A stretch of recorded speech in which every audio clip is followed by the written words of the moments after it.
Hola, bienvenidos a la videoconferencia semanal del Instituto Schiller con Helga Sepp-LaRouche. Ella es la fundadora del Instituto Schiller e iniciadora de la Coalición Internacional por la Paz. Hoy es 12 de noviembre de 2025. Soy Harley Schlanger y seré su anfitrión. Pueden enviar sus preguntas y comentarios a Helga por correo electrónico a questions@schillerinstitute.org o publicarlos en el chat de YouTube. Helga, las ideas que tú, Lyndon LaRouche y el movimiento LaRouche han presentado están teniendo un gran impacto últimamente. La semana pasada hablamos de la discusión del Papa León XIV sobre el cardenal Nicolás de Cusa y su desarrollo científico y filosófico del método de la coincidencia de los opuestos, que introdujo Nicolás a mediados del siglo XV y que tú reviviste 6 siglos después. También cabe destacar el interés en el túnel del estrecho de Bering, que se convirtió en tema de debate en torno a la reunión de Putin y Trump. Este es, por supuesto, el tipo de gran proyecto que tú y Lyndon LaRouche han defendido durante mucho tiempo como base para la cooperación pacífica. Y por último, el fin de semana pasado se celebró una conferencia en París que abordó la necesidad de crear un movimiento juvenil internacional centrado en el desarrollo de África. ¿Podrías decirnos por qué era necesaria esta conferencia y cómo transcurrió? Era necesaria porque creo que el mundo necesita ir en una dirección diferente, o al menos algunas partes del mundo necesitan ir en una dirección diferente. La coincidencia de los opuestos como nuevo paradigma de las relaciones internacionales está sobre la mesa, pero lamentablemente los países occidentales se oponen a la cooperación con la mayoría global, impidiendo así el surgimiento de un nuevo sistema. Por lo tanto, la idea principal es que los jóvenes del mundo, los jóvenes del sur global, pero también los jóvenes de Europa y Estados Unidos deben asumir un papel mucho más importante en el liderazgo porque es su futuro. Creo que las llamadas élites del mundo occidental, que ahora están en una fase belicista, como no se veía desde los 30, no tienen derecho a destruir el futuro de la juventud. Tuvimos una conferencia increíble en París y les recomiendo a todos nuestros oyentes y espectadores que visiten la página del Instituto Schiller, donde encontrarán, quizás no de inmediato en todos los idiomas, pero sí en inglés y próximamente en alemán, francés y español, esta conferencia que fue un evento extraordinario. Contó con ponentes de prácticamente todos los continentes excepto Australia y muchos jóvenes. Tuvimos 2 días de presentaciones muy intensas sobre pensamiento estratégico y diálogo. Y sobre todo, los jóvenes salieron a las calles de París para movilizar a más jóvenes. Todos regresaron entusiasmados. Hubo muchos testimonios de camaradería y sentimiento de hermandad. Una alegría inmensa al ver que los jóvenes no están tan cargados con los prejuicios y crímenes de sus antepasados y que pueden comunicarse de una manera completamente diferente. Esta conferencia fue la tercera del Instituto Schiller Internacional este año. La primera tuvo lugar en New Jersey, Estados Unidos, la segunda en Berlín, Alemania, y ahora la tercera en París, Francia. Si nos fijamos en el desarrollo de estas conferencias, diría que se trata de una densidad de conceptos e ideas de diálogo a un nivel superior realmente poco común, sino sin precedentes. Creo que deberían visitar la página del Instituto Schiller y dedicarle un tiempo. Todos tenemos tiempo libre por las tardes o los fines de semana, o leer los artículos y las ponencias, porque no solo se presentó una evaluación estratégica desde la perspectiva de diferentes países, sino que también se incluyó una investigación exhaustiva sobre la historia de las ideas en todo el mundo, en Europa, también de China, Latinoamérica y África. Fue una auténtica mina de ideas. Por supuesto, también hubo música maravillosa. Disfrutamos de 2 conciertos y muchas otras presentaciones. Fue una experiencia muy enriquecedora. Por lo que he visto en los videos, son muy buenos y muy estimulantes. Tenemos la primera pregunta de alguien en Camerún sobre la conferencia. Ella escribió: no pude asistir a la conferencia, pero me inspiraron los videos y ver parte de esta en YouTube. ¿Qué planes tienen para darle seguimiento? ¿Podrían proporcionarnos ponentes si organizamos un evento similar en mi país? Sí, podemos. No solo un ponente, sino muchos. Podríamos tener ponentes de todo nuestro movimiento internacional y de nuestros contactos, que creo están cada vez más entusiasmados con esta perspectiva de construir una alianza internacional de ciudadanos del mundo, de personas que consideran que su primera identidad es ser ciudadanos del mundo. Por lo tanto, no se trata de ser chauvinistas ni nacionalistas diciendo primero mi país, sino de ser ante todo ciudadanos del mundo. Pero esto no debe contradecir el patriotismo hacia el propio país, siempre y cuando se defina el interés nacional en consonancia con los intereses de una sola humanidad. Nuestros próximos planes incluyen una conferencia internacional de jóvenes por Zoom, probablemente en diciembre. Esperaremos retomar pronto las conferencias presenciales, pero la plataforma de esta será en línea. Si tienen sugerencias concretas, contacten a nuestros organizadores y les ayudaremos a organizar una conferencia, sea cual sea el tema que quieran tratar. Estoy segura de que podemos brindarles la mejor ayuda. También escribió: sé por su página que tienen planes para la mayor parte del mundo, así que estoy segura de que hay algo que es relevante para la gente de mi país. La siguiente pregunta viene de un contacto de larga data. Harley, ayer te oí decir que los líderes de Europa pretenden continuar la guerra contra Rusia y Ucrania. ¿Podrías preguntarle a la señora LaRouche qué esperan ganar con esta matanza sin sentido? Hubo una segunda pregunta similar de un ucraniano exiliado.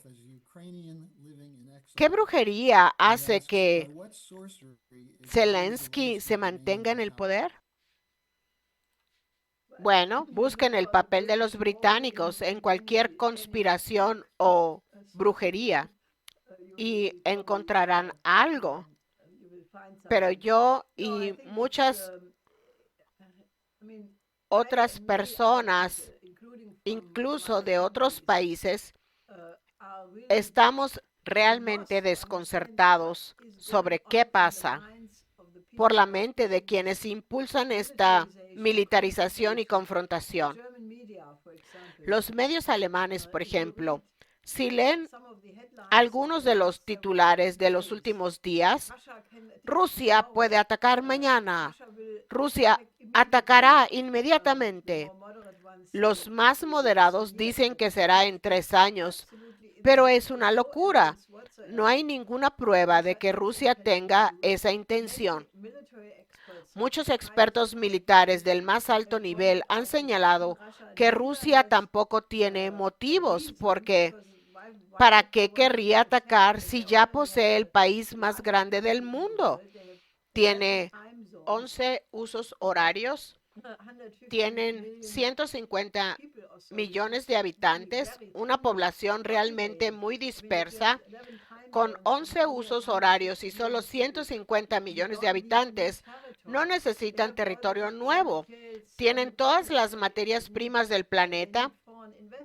Necesitan inversión extranjera, pero no más territorio. ¿Para qué conquistaría Alemania, que carece por completo de materias primas? Simplemente digo que no tiene sentido.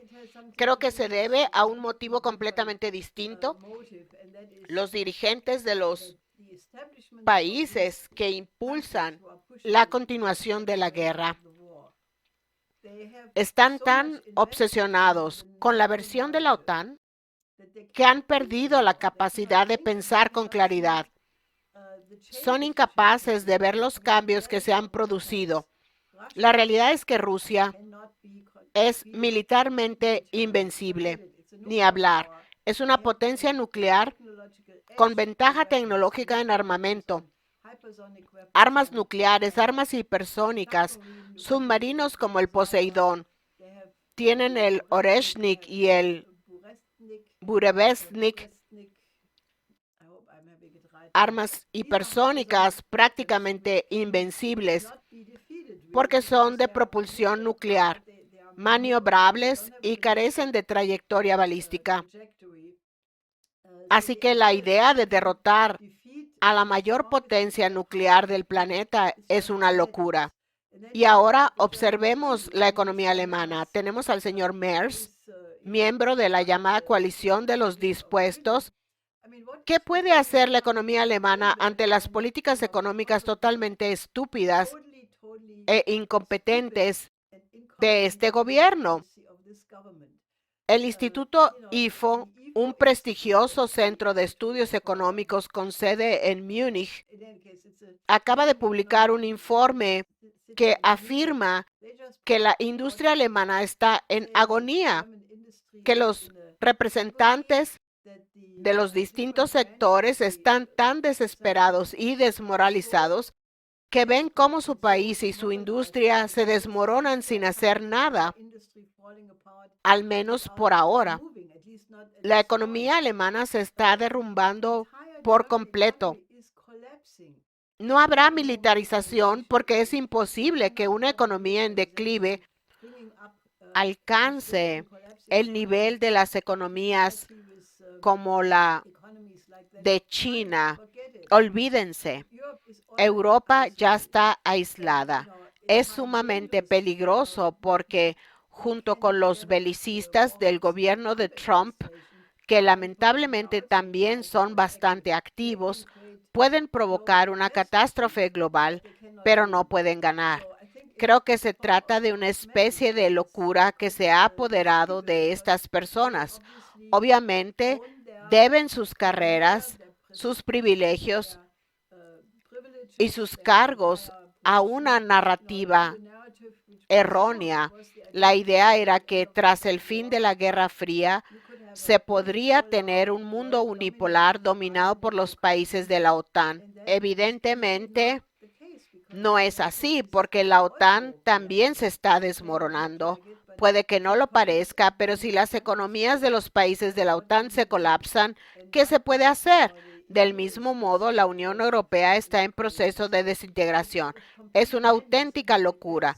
Lo mejor que podría ocurrir es que muchos ciudadanos de estos países se unieran a nosotros y propusieran cambiar de rumbo y adaptarnos a la nueva situación estratégica que consiste en lugar de confrontación, cooperar con los países de la mayoría global.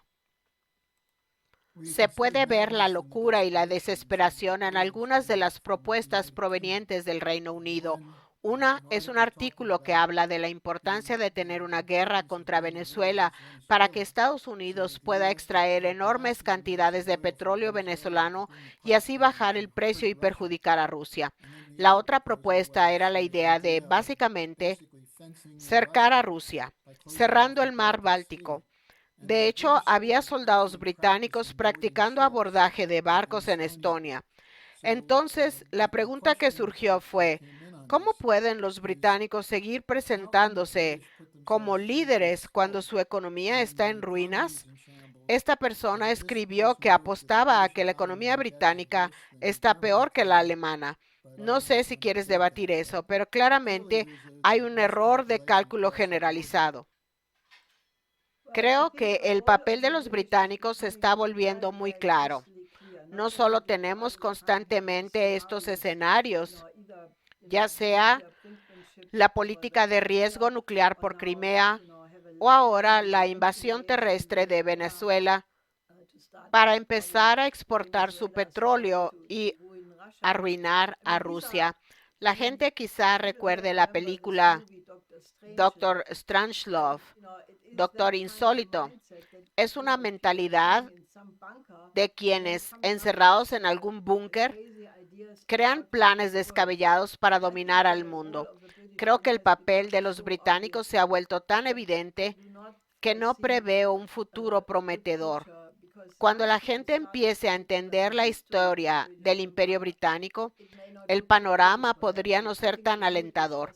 Creo que este clima se está gestando porque los británicos, sin imperio alguno, pretenden seguir gobernando al mundo a través de la mancomunidad, el FMI, el Banco Mundial, y cada vez más mediante la inteligencia artificial y el complejo militar industrial. Esto es una burbuja sin una economía real que la respalde. Por lo tanto, creo que cuanto más se impulsan estos escenarios desesperados, más invitan los británicos al resto del mundo a contar la historia del colonialismo en África, en India y las guerras del opio contra China. Lamentablemente, esta historia llega hasta nuestros días, lo que quizás explique esta reacción. Recibimos un mensaje de nuestra amiga Helen en Smolensk, que dijo que no pudo ver la conferencia el sábado por la noche porque no tenían internet debido a los ataques con drones de Ucrania contra Rusia. Es un dato relevante. Smolensk está cerca de la frontera con Bielorrusia. Hay muchas preguntas sobre la economía, pero también hay una pregunta de un simpatizante en Suiza que asistió a una reunión en la que hablé el sábado. Dice, en el pasado Lyndon LaRouche abogó por la bomba de la deuda, la cancelación de las deudas, en lugar de la austeridad o los rescates financieros. ¿Por qué no lo están proponiendo de nuevo como una forma de derrocar a los banqueros centrales corruptos? No creo que Lyndon LaRouche haya propuesto jamás la bomba de la deuda. De hecho, siempre propuso una reorganización ordenada y Wall Street interpretó algunas de las medidas en ese sentido como la bomba de la deuda, pero no era así. Por ejemplo, en 1982, cuando el presidente López Portillo de México le pidió a mi esposo que fuera a México para ayudarlo a defender a la economía mexicana de la fuga de capitales del peso, efectivamente fuimos. Lyndon LaRouche no solo redactó un programa para la defensa de México, sino de toda Latinoamérica llamado Operación Juárez. Luego, López Portillo comenzó a implementar ese programa. El 1 de septiembre de 1982 empezó a imponer controles de capital para prevenir la fuga de capitales. Lo recuerdo muy bien porque ese mismo día mi esposo y yo teníamos una reunión en Frankfurt con la alta gerencia de un banco importante. Mientras nos saludábamos, el principal operador de la bolsa irrumpió en la sala y exclamó, «Oh, la bomba de la deuda, la bomba de la deuda, estamos perdidos, estamos perdidos». Sonreímos y le dijimos, «No, no se preocupe, no es la bomba de la deuda, es una propuesta para una reorganización ordenada de la deuda». Si recuerdan, en aquel entonces, los países latinoamericanos tenían una deuda externa de unos 200,000 millones de dólares, una cantidad insignificante comparada con la actual, pero en aquel momento era enorme. Lo que mi esposo propuso fue reestructurar esa deuda, convertir la deuda a corto plazo con altos intereses en crédito a largo plazo con bajos intereses y utilizar ese crédito para inversiones en la economía real. De esa manera, se crearía un verdadero motor económico para impulsar a las economías y, por lo tanto, poder pagar la deuda en un periodo de tiempo más largo. Así se habría respetado la deuda, solo que se habría permitido a las economías hacerlo mediante el fortalecimiento de la economía física. Naturalmente, el temor de Wall Street era perder su máquina de hacer dinero, tan rentable y de ganancias rápidas, y por eso le llamaron la bomba de la deuda. Pero nosotros nunca propusimos la bomba de la deuda. Solo quiero dejarlo claro, porque si se declara una bomba de la deuda sin una idea clara de cómo reestructurarla, se puede generar un caos total. ¿Qué se ganaría con eso? Un colapso total. No creo que eso sea una buena idea. Creo que sería buena idea tener una discusión sobre las 4 leyes de Lyndon LaRouche. La primera es reintroducir la ley Glass-Steagall a escala global, nacionalizar los bancos en todos los países, crear un banco nacional como identidad emisora de nuevos créditos, luego fomentar la cooperación entre estos bancos nacionales, constituyendo un nuevo sistema crediticio. Eso es esencialmente lo que están haciendo ahora los BRICS y la OCS, y Occidente haría muy bien en manifestar su deseo de cooperar y reorganizar la burbuja que lo rodea, la cual se está volviendo completamente inmanejable. Si no se hace lo que propongo ahora, existe el peligro de una explosión incontrolada que hundiría a la economía mundial y mucho más. Me alegra mucho tu respuesta, porque es básicamente lo que le dije, que a menos que se cuente con un sistema alternativo, no conviene simplemente destruirlo todo. Aquí tienes una pregunta de un neoyorquino que se fue de Nueva York. Supongo que solía vivir allí. Dice, Helga, ¿qué opinas de nuestro alcalde electo, Mamdani? ¿Es un tipo como Obama o podría ser un verdadero agente de cambio? Todavía no lo sé. Parece muy prometedor, pero Obama también lo parecía y Bernie Sanders también lo parecía al principio, así que no lo sé. Depende de muchos factores, pero creo que también depende de que los ciudadanos le exijan cuentas, por así decirlo, porque lo que dice suena muy bien. Creo que el hecho de que haya obtenido un gran número de votos judíos también es muy interesante. Nueva York tiene muchos votantes judíos. Ya pueden ver lo histérica que está la ADL. Pidió un sistema de vigilancia vecinal para denunciar a Mamdani, lo cual es increíble. Así que creo que hay buenas perspectivas, pero obviamente será alcalde de Nueva York a partir del 1 de enero. Y si quiere implementar lo que ha prometido, tendrá una dura batalla con Wall Street, que obviamente está en Nueva York. Así que ese es un tema importante y requiere mucho apoyo si realmente se lo toma en serio. Y exigiría una gran movilización ciudadana en todo el mundo para asegurar que ese sea el cambio que la gente desea. Por eso, siempre que hay un nuevo candidato con potencial, le doy el beneficio de la duda, pero no será fácil. Aquí hay una pregunta que me pareció muy interesante de un podcaster del Reino Unido. Dice, me cuesta ubicarlos al movimiento de LaRouche en el espectro izquierda-derecha. Sé que no funciona así, pero este es mi problema. ¿Dónde encaja China? ¿Sigue siendo comunista? Usted dice que es un ejemplo para los países en desarrollo y sin duda ha sido un éxito, pero ¿cómo describiría su sistema económico? Esto es importante porque funciona y la gente quiere saberlo. Creo que la mejor aproximación es el antiguo sistema americano de economía, porque lo que China ha estado haciendo, si bien reconocen la influencia de Karl Marx, en mi opinión, es 90% confuciano. Su enfoque no se basa en una lucha de clases, sino en el desarrollo armonioso. Se asemeja más a Confucio que a Karl Marx.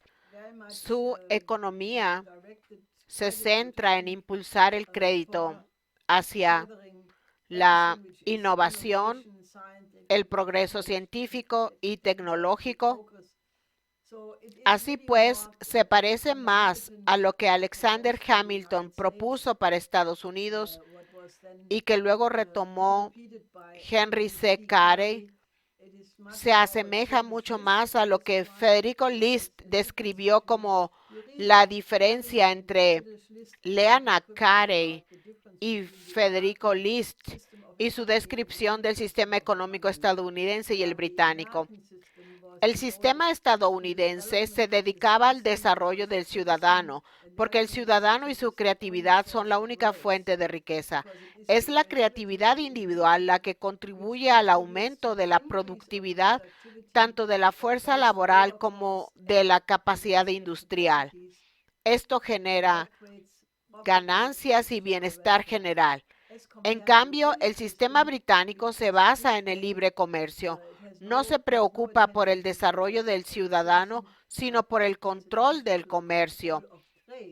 Es la vieja fórmula de Margaret Thatcher: comprar barato, vender caro, y el margen es lo que genera ganancias. Mientras tanto, se crean los derivados y los derivados de los derivados. Esa es la única fuente de las ganancias. Mientras tanto, se trata de los derivados de la inversión en inteligencia artificial, de la inversión en el complejo militar industrial, es decir, la combinación de inteligencia artificial y el gasto militar, que desde el punto de vista de la economía real es un completo despilfarro. Nadie puede comerse los cañones. Esa es la diferencia. Si lo analizamos de esta manera, China se dirige claramente hacia Alexander Hamilton, Henry C. Carey y Federico List. Creo que esta caracterización de derecha e izquierda siempre fue absurda. Proviene del orden en el que se sentaban en la Asamblea Nacional Francesa poco después de la Revolución Francesa. Eso es totalmente obsoleto. Creo que es mucho más adecuado decir que ya sea las fuerzas y los países a favor del desarrollo y del bien común o son oligárquicos. Creo que esa es una distinción mucho mejor.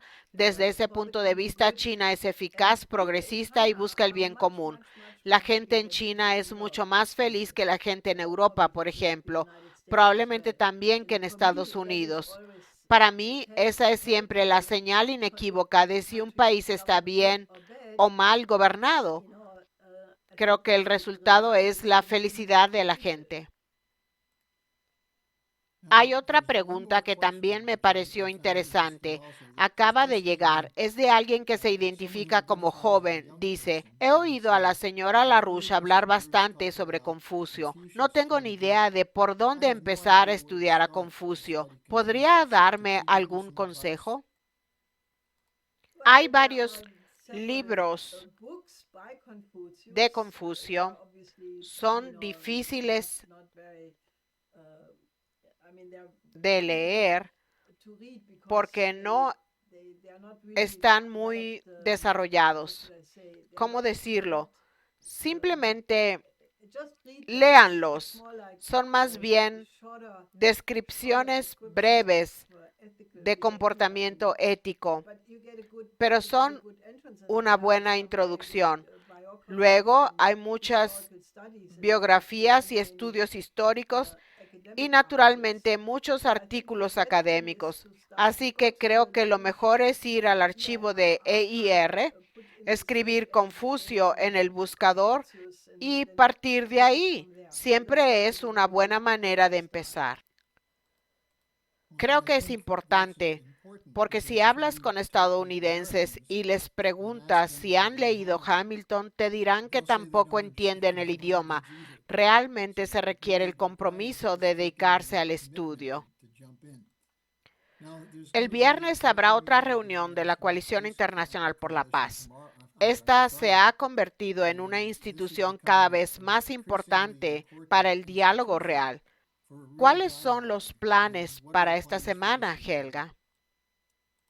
Estoy segura de que habrá informes de la Conferencia de París, porque fue un claro esfuerzo por responder al peligro de guerra con un movimiento de paz más amplio, creando un nuevo paradigma basado en las ideas de Cusa de la coincidencia de los opuestos, que tiene muchos ecos en las propuestas de paz como la iniciativa de gobernanza global de Xi Jinping, la paz de Westfalia, etcétera. Entonces, estoy segura de que habrá un informe sobre la terrible situación en Oriente Medio debido a que se está llevando a cabo la anexión de Cisjordania. Naturalmente, la ayuda humanitaria que llega a Gaza es ínfima. Existe el peligro de una partición en Gaza. Lo último que tengo que verificar es que vi una fotocopia de una carta firmada por Donald Trump enviada desde la Casa Blanca al presidente Herzog, exigiendo la exoneración de Netanyahu con sellos oficiales y todo. A veces uno se queda sin palabras ante este tipo de cosas. Sin duda será un tema importante. Creo que también hablaremos de la situación en Venezuela y sus alrededores y del intento de los neoconservadores en el gobierno de Trump de formar una alianza contra el BRICS, anti-Lula y anti-China en Latinoamérica. En torno a los acontecimientos venezolanos, ese será un tema. Y ya puedo anunciar que en nuestra plataforma de EIR, que estamos ampliando y que contará con muchas entrevistas en vivo, estamos planeando un seminario especial sobre la situación en Venezuela. Visiten nuestra página y estén atentos porque hemos reunido a algunos de los mejores expertos. Los VIPs, veteranos profesionales de inteligencia por la cordura, enviaron un memorándum urgente al presidente Trump para que no lleve a cabo la invasión de Venezuela, ya que no hay una buena opción para que Estados Unidos salga airoso. Así que este también será un tema importante. Hay otra pregunta que surgió cuando comenzaste a hablar sobre Gaza. Trump prometió que no se llevaría a cabo la anexión de Cisjordania. La pregunta es, ¿cree que Trump hará algo para impedirlo cuando el movimiento de colonos en torno a Netanyahu ya está ocupando cada vez más territorio? Sí, esa carta que acabo de mencionar es cierta. Tal vez haya llegado a un acuerdo para hacer algo, pero soy poco optimista. Creo que ahora mismo Trump está rodeado de muchos elementos en su gobierno que se alinean más con el gobierno anterior de Biden que con lo que Trump pretendía al comenzar su segundo mandato. Solo espero que los mejores miembros de su gobierno pasen a la ofensiva y garanticen que pueda cumplir con lo que se propuso al asumir el cargo en enero. Ahora mismo eso parece estar en grave peligro. Gracias, Helga, por acompañarnos. Nos vemos el viernes. Mientras tanto, les recomiendo visitar la página del Instituto Schiller y ver la cobertura de la conferencia de París. Creo que les resultará muy inspiradora. Háganlo y únanse a nuestra pelea.